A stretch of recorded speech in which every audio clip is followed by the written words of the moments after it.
Hello and welcome to another episode of the East London Sport Podcast. My name is Freddie Carty as ever, and we've got another Olympic special to give you guys today, but it's going to be one with a different hook. We have an aspiring Olympian with us today. We have Chris, who's a very talented canoe slalomer.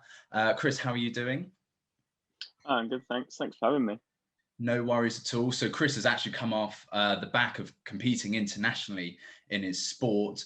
And I feel like we may as well, to get started, I heard that the whole reason, you've developed into this international sporting career, this kind of Olympic dream, essentially got into canoe slalom because you wanted to compete against your brother. Is that true? Yeah. I guess you could say I was pretty competitive from a young age. And having a brother 6 years older than me sort of started or fueled the fire, I guess, so to speak. And it would have happened when I was around 9, 10 years old. He sort of stumbled into canoeing through Scouts. My mum and dad were very involved with Scouts and started canoeing through there. And then because he took it up, I decided I wanted to take it up, as what happened with most sports along the way.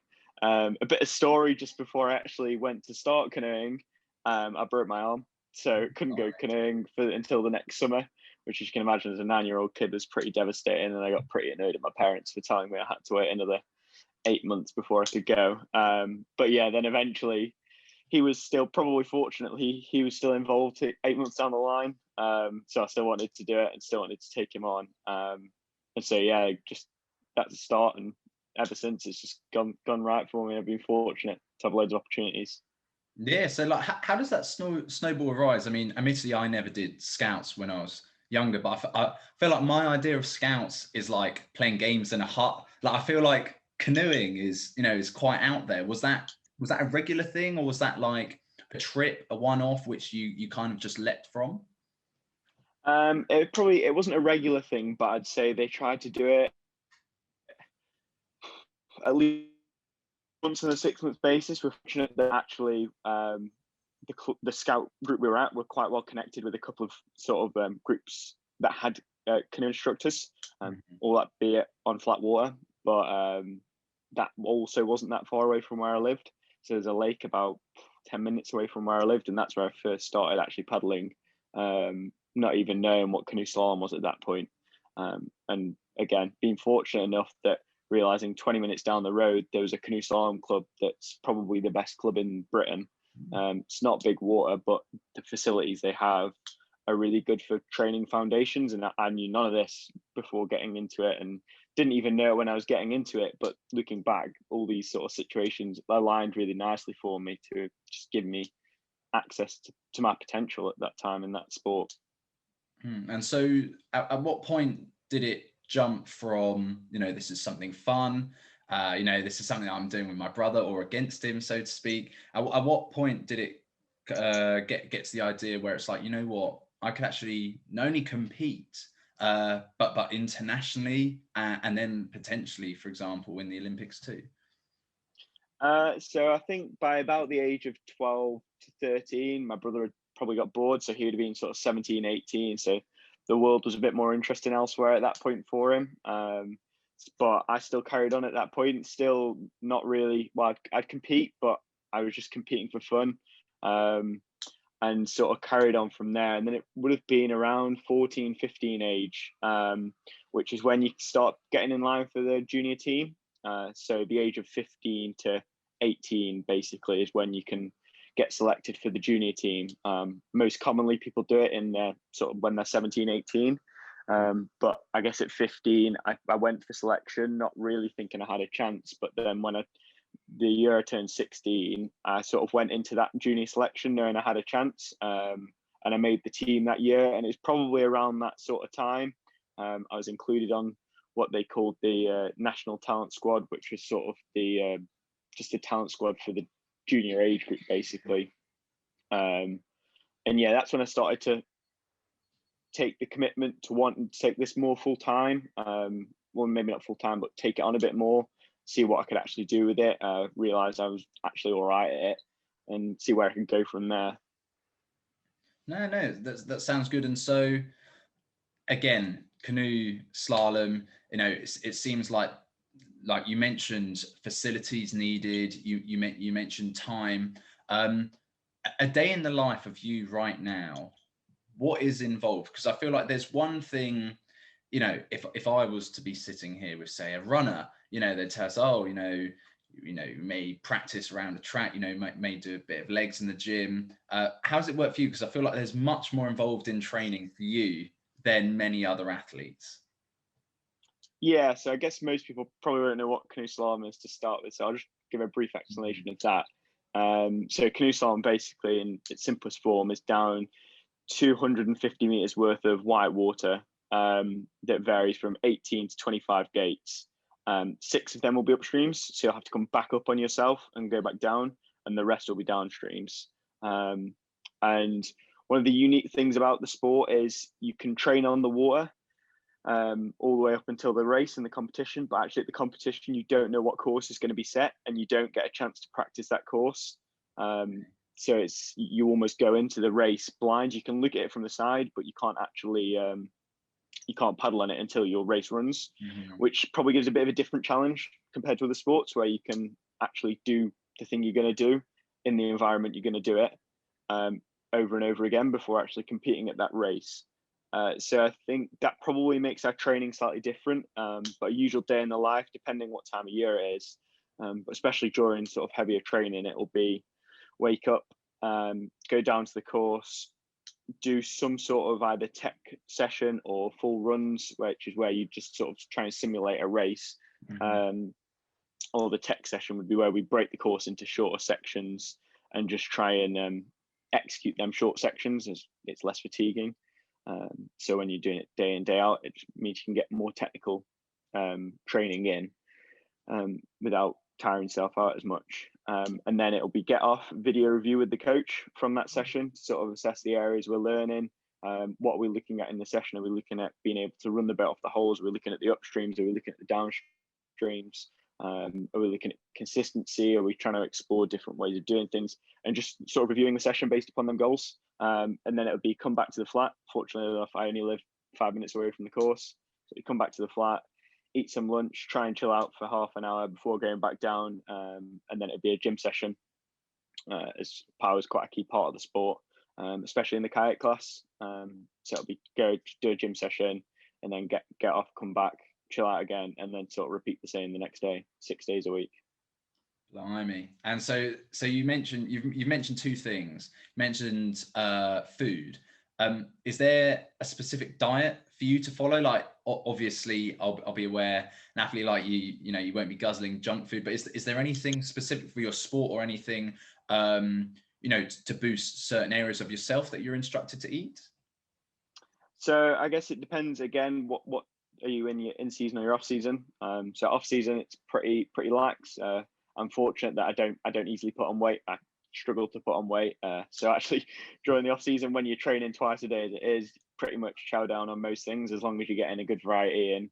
The odd bit of cake or the odd pizza doesn't go amiss to actually just get in the food, which is always quite important, especially when you're training hard. But then coming close to racing, it's because it is a power to weight based sport. The lighter you are on your boat and the stronger you are on your boat, the further you can move the boat off every stroke. There's definitely an element of trying to find that balance. I mean, I've been doing this now for 7 years, 8 years, and still you just, it's hard to find the happy median. It's certainly a balance. You can certainly make yourself too light and feel really weak from it, but obviously you don't want to feel heavy and sluggish as well. So I think it's just, each time I do it, it's just a learning process, because each time I do it, I'm going to be a different person going into it, whether that's a bit more muscle, a bit stronger, a bit more mature, or everything else that goes with it. But yeah, definitely it's just watching as you come into competition to just make sure you're sort of got that balance right. And so you mentioned 30 minutes of chill time. How on earth do you chill in 30 minutes?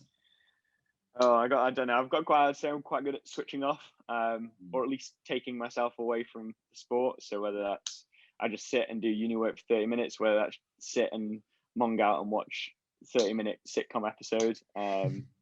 But it's, yeah, I think it's just a bit of the nature of what we do. It's just the ability to switch off in some peculiar places as well. When you're on the road and you're could be anywhere in the world, actually being able to switch off for half an hour, even in hotel rooms, I think quite a skill, but I definitely think it's helped me a lot through this period. Yeah, I mean, obviously we've, just coming out of lockdown, I feel like a lot of people will be in a position which you've been in fairly regularly, for almost a year. So I'm surprised that, you may have been ahead of the game in kind of that sense. But you also mentioned the 6-day-a-week training, waking up, going to the course, come back, 30 minutes, going to the course again. Sounds like a few sacrifices come with this. Is there anything that you're aware that I don't know, for example, me, stuff that you think I'll be doing which, given your career, you perhaps don't have the same time to do? Yeah, I mean, I think personally I love the challenge. That's part of what drives me to it, but certainly when I look back, I've missed I've never had a birthday really at home. I've missed parents' birthdays, brothers' birthdays, girlfriends' birthdays. Don't go on the nights out that maybe you would do as a normal 20 to 25-year-old sort of spread. And I don't really drink during the season, just for that reason, because I know I'm going to feel crap the next day, and if I feel crap the next day, that's sort of a day wasted, and I don't want to get a day wasted because I want to be able to be fit to perform and things like that. But as I say, I've never really thought of them as a sacrifice. I sort of tell myself I choose to do this. I'm certainly not forced, and I think that's always important to remember. No matter what you do, is actually, I've always remind myself, well, I'm choosing to do this, so it's not a sacrifice if you choose to do something. So if I wanted to be Chris Bowers for a day, what soft drink am I drinking? Oh, it's plain and simple. Some filtered water just does the job. Filtered water. I was expecting something more jazzy than that. No, just plain and simple. Even though, well, it has to be filtered because London water is just not very nice. I'm sorry to say. Yeah, I mean, to fair, one of my mates is from up north, and he says the exact same. But I feel like it's just water, isn't it? Like, no, it tastes different. It all tastes itself. You've got to know your waters. And so, funny enough, like mentioning like London water, was your relocation from home to London? Again, you probably won't say sacrifice because it comes with a career. It allows you to train better. But do you think that that's something you would have done if you weren't involved in canoe slalom? Yeah, I mean, it was a big move at 17, going on 18, to just decide to leave sticks and go down to London, which is 2.5 hours away from 2.5, 3 hours from where I live. I mean, I'm pretty fortunate. My parents are super supportive about it all. But yeah, it certainly takes its toll on you, especially when you first come down. You're used to your parents doing quite a lot of your stuff for you, and all of a sudden you've got to fend for yourself. But no, I certainly wouldn't change it. But yeah, that's probably one of the biggest things I've had to do, and probably did it unknowingly because it wasn't really it was just I had my mindset on that's what I was going to do, and that was that at the time. But looking back, it's like, oh no, it was actually quite a big move, considering I didn't go to a normal uni setup. I sort of just moved in I moved in with someone else, but just moved in, and that was it. We weren't doing uni; it was just moving in to train, and that was that. And that's what I did. Unfortunately, it's paid off for me. Was there anything? Were there any like routines or anything else you had to kind of make that adjustment easier to moving to a new place? I'm presuming not knowing many people. Like how did you kind of set yourself on your way? So I think that was probably one of the best bits about moving is actually there were people I knew. I was moving to a place I knew. It wasn't a completely new environment because I had been down here for training camps before. So I knew quite a lot of the team, although they were all seniors and I was by far quite a bit younger. There was me and someone else who were the same age, and we moved down, and all the seniors sort of knew of me and would talk to me and stuff, and they were really inviting, which I think certainly helped. And fitting in with the routine, again, I was really fortunate. Prior to moving in, I'd been on the road for 2 months, so I'd almost forgot what routine was. more my normal routine was at that point, which was quite nice because it almost just allowed me to reset and just start off with my new routine from the off. And that certainly helped my adjustment there. I think had that not been the case, it would have been a bit harder to adjust to a new routine. But I think ultimately, again, it was a choice I sort of made.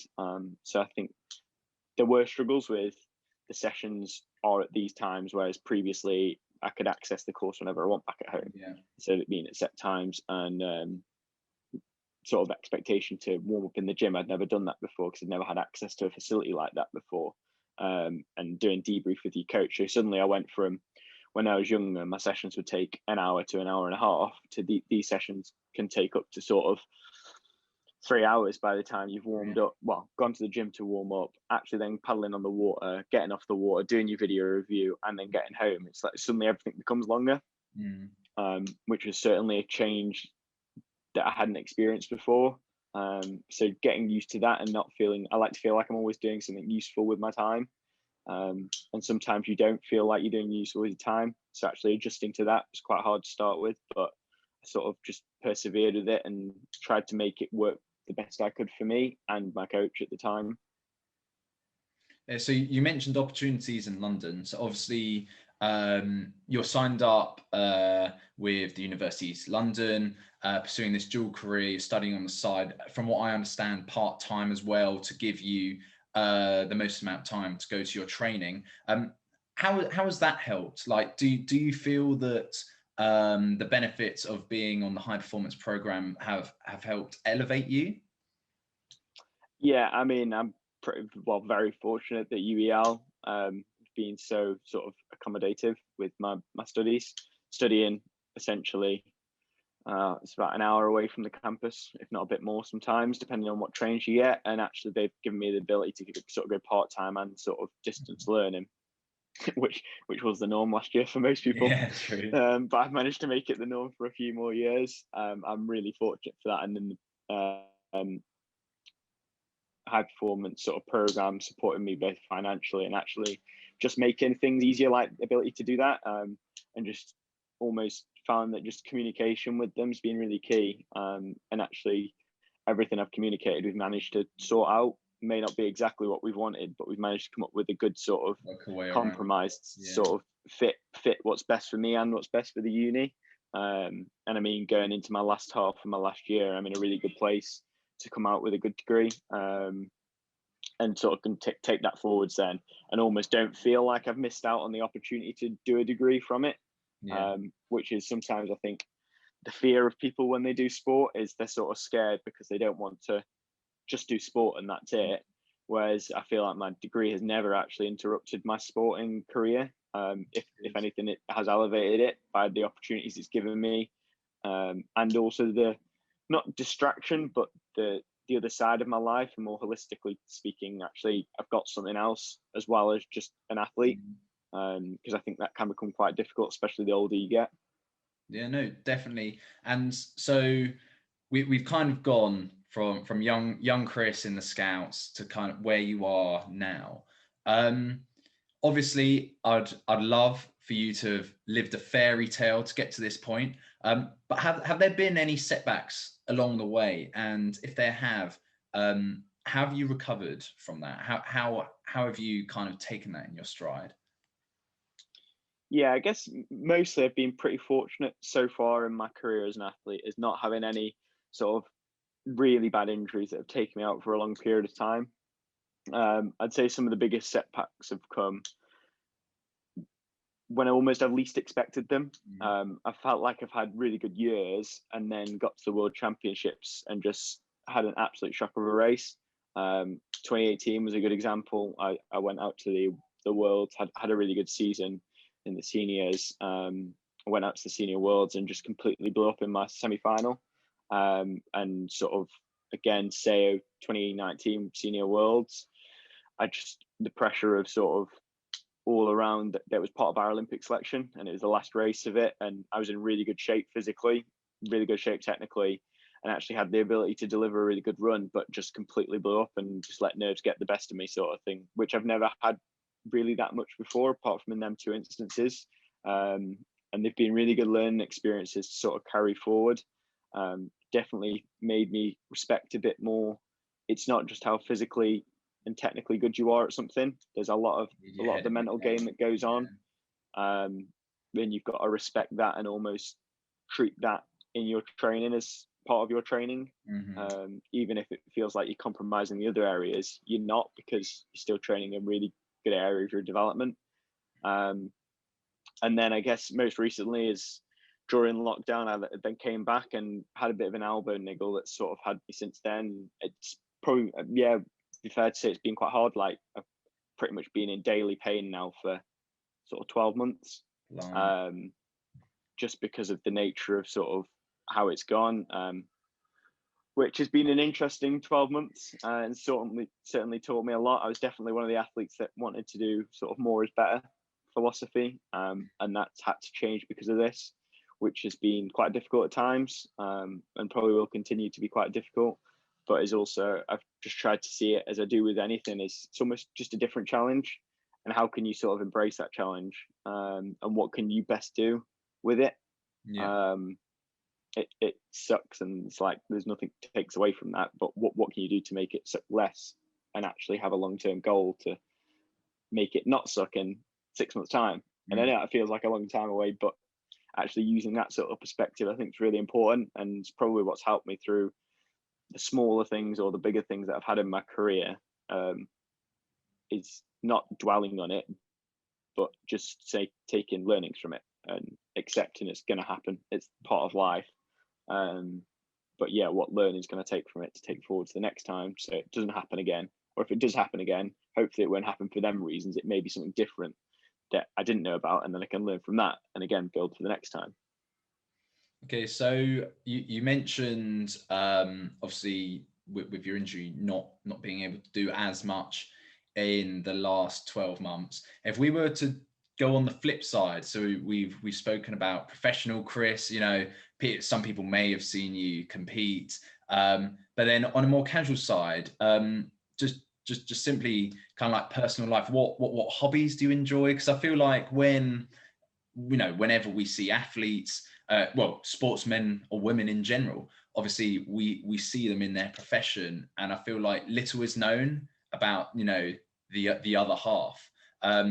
So yeah, what do you enjoy doing when you're not doing canoe? And for example, like what idols do you have? Who do you look up to?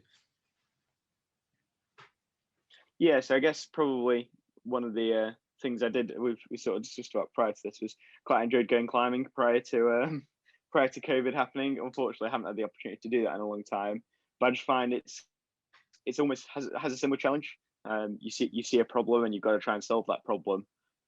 It's just in this instance, it's within climbing and going up a wall instead of going down a white water course. I'd also say I'm probably very much a foodie. I do quite enjoy going to different places and finding different foods. Who doesn't? Yeah. Sort of, yeah, I think that experience is really important. And I enjoy sort of, especially having that experience with other people, whether it be my family or whatever. Then yeah, I guess looking up at idols, it's a bit of a strange one. It's Chris Hoy. So someone, I guess, as you said earlier, is someone who's not in the sport of canoe slalom. And quite recently, I reread his autobiography, and it is interesting rereading that, because you remember how much he is just a normal person. He felt like he was just fortunate to have stumbled into all these things. He agrees he worked hard for them, but actually he was just fortunate that the velodrome was close by, that his parents could support him in the way they could, the fact that UK sport became around when it did, the fact that he had access to them opportunities, and it's just almost a series of quite fortunate events. But I sort of see that as life.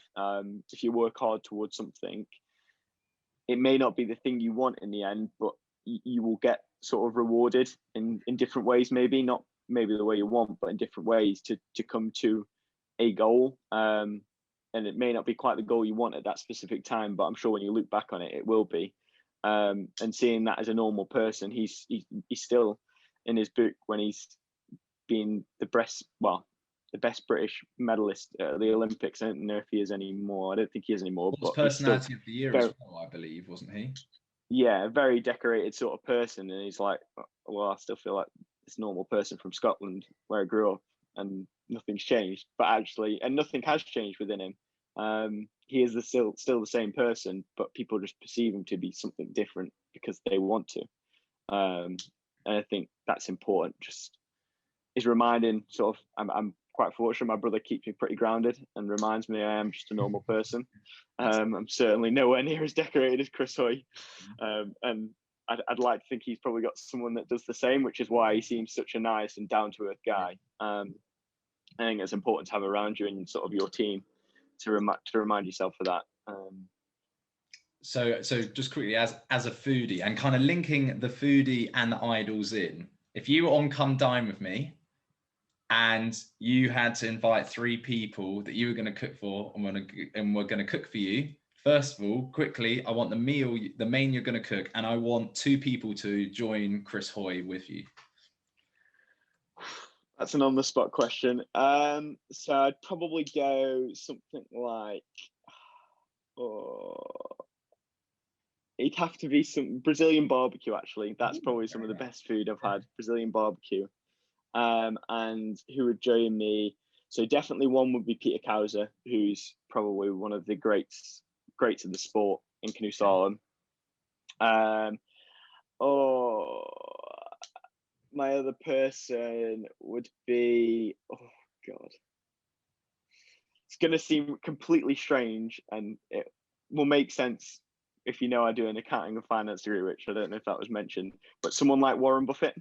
Because I find it really interesting if you're asking someone who sees things in long terms, it's not maybe the fact he does investing or anything like that, but his ability to just see time over this long span and understand that it's not just 6 months ago is nothing in the grand scheme of things.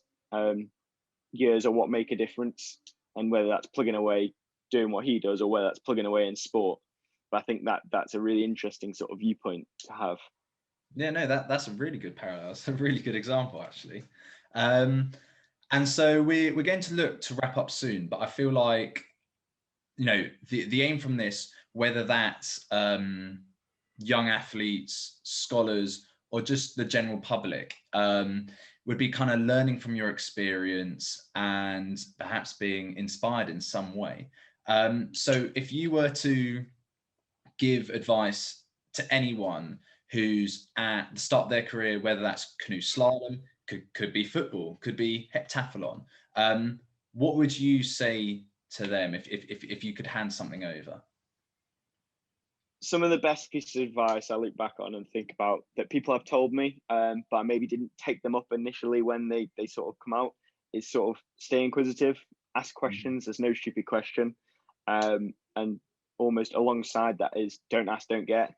If you don't ask for something, you definitely won't get it. If you ask for something, the worst they're going to say is no, but you were going to get that answer anyway if you didn't ask that question. So actually, with things like UEL, I've asked these questions and they've given me the ability to be able to do my degree as I wanted to. When I moved down to Lee Valley, I asked the right questions and they supported me, and maybe not quite the way I wanted or could do, but they still tried to support me because I was asking them questions there for them. That's been so important, and it's hard sometimes, and I think that's important to acknowledge, but I think it's really important if you can do it well.